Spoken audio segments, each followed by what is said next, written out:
We want to focus a little bit on coordinating response now.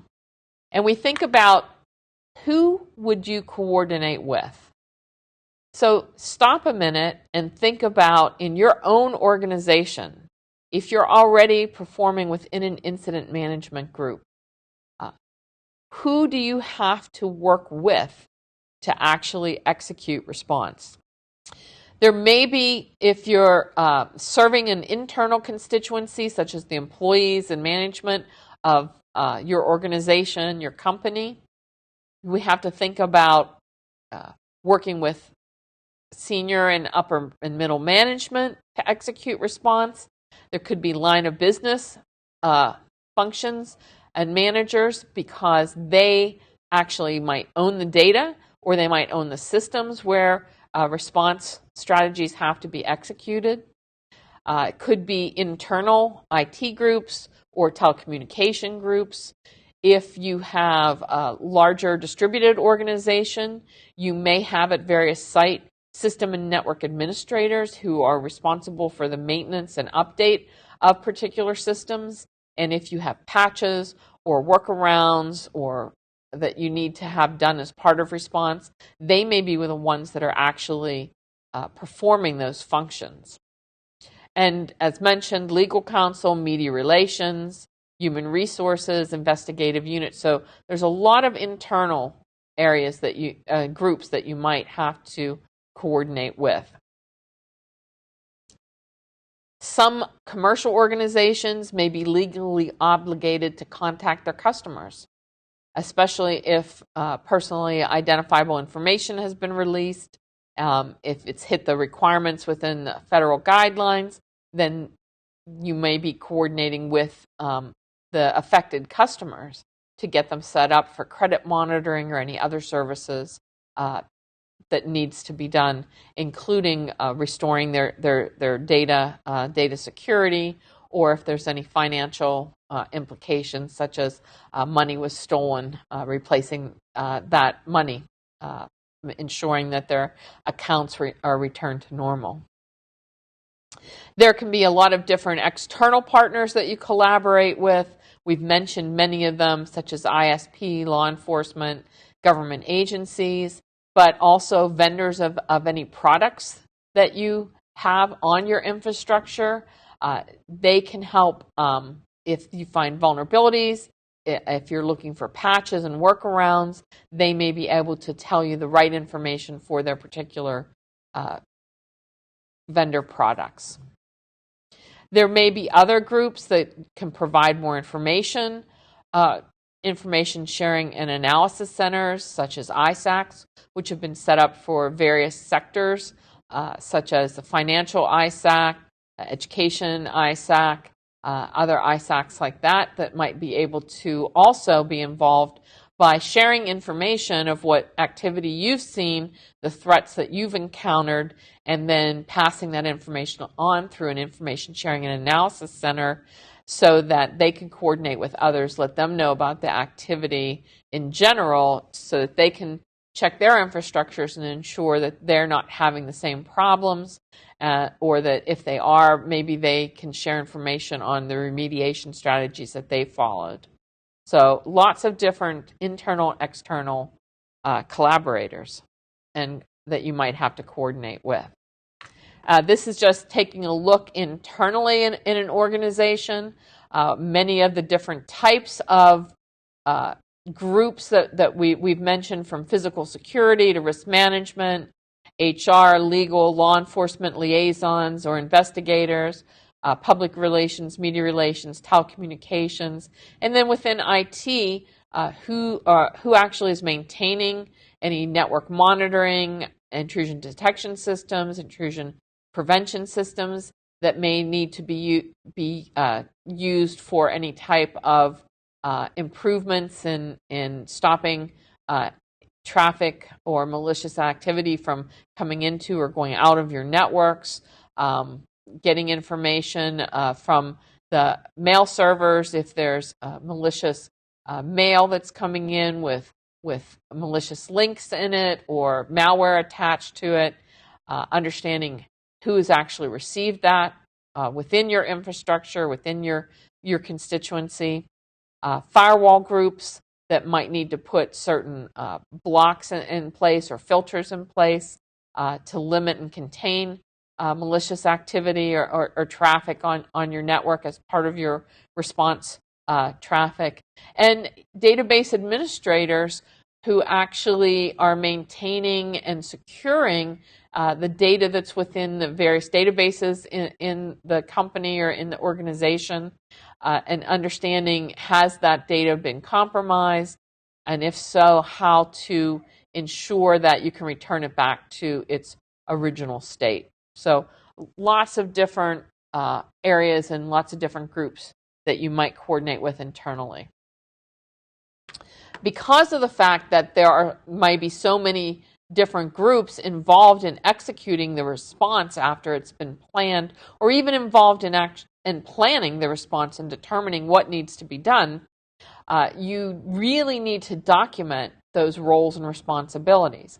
One way to do that is through something like a swim lane. You can also do it via some type of flow chart too. But with the swim lane, you can identify the various pieces and the various tasks that need to be done, and then each row on the swim lane identifies a different actor, and so shows the different tasks that that group is responsible for, and then shows any handoffs or transfer of information by crossing over those rows. So this is a very simplistic example here, but you could think about how you might do a swim lane for your response coordination. You may have different levels of swim lanes, one that shows at a high level the different groups involved, and one that actually calls out the different pieces of your incident management function and all the roles and tasks, the roles and tasks that they're responsible for. When you're coordinating response, it's important that your incident management function think about the fact that there may be many different people involved in executing the response. How are you going to keep that straight? There should be points of contact identified to lead the handling of the incident, and that should be discussed. People should know what role you're taking in executing that response. There may be additional groups that need to be involved, and so identifying who those might be and how you might contact them. There may be other liaisons within your company who have a good contact relationship with those experts and can pull them in and involve them. And if there are problems in executing the response, how can you actually escalate that to a management person to actually make a decision and settle a particular problem? If, for example, two different parts of the organization feel there are two different ways to respond to an incident and they can't agree, then how does that get escalated to a higher level management? Who is that higher level management that can make that determination and resolve that conflict? So having escalation procedures also defined ahead of time are very important, including when would you trigger that escalation? When does something need to be sent up the chain for assistance and for decision making? One of the things that we've found that can be very difficult during the coordination of response efforts is how you keep everyone who's involved in the response up to date with what's happening. And we've seen various organizations use wiki pages to keep people up to date. We've seen them use secure chat functions where they can send information back and forth to all the analysts and all the different staff who are involved in performing the response. In this case, it becomes very important to possibly identify one person to document and record what's happening from all the different response collaborators. so that it can be documented at least in one place, because each group may not be able to document that itself. So that's something that you can think about.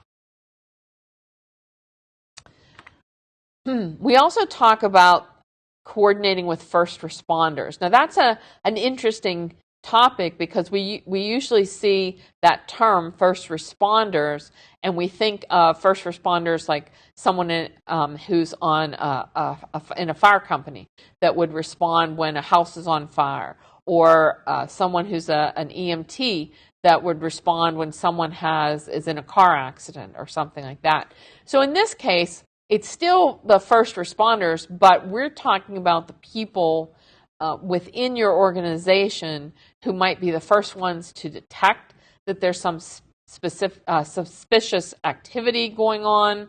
It may be the first person who arrives. So think about a distributed organization, and at a local site, a system and network administrator gets a call from one of the staff at that site saying that their computer is acting very strange. It's very slow. They can't get to certain sites or certain internal information. They seem there seems to be files on their system that they didn't put there. And so then the system and network administrator may come and then sit at that computer and start to take a look at what's going on. But the problem is that by sitting at that computer and looking for evidence of malicious activity, they are actually changing the information that's being captured on that system. They're adding things to the log. They could be erasing evidence that's important. So understanding what you want someone to do as part of that distributed incident management function, those quote-unquote first responders, how they can protect the evidence. Do you want them to not touch anything? Do you want them to think about it almost in the terms of what we see with law enforcement when there's a crime scene? They put up the yellow tape that says, "Do not cross here."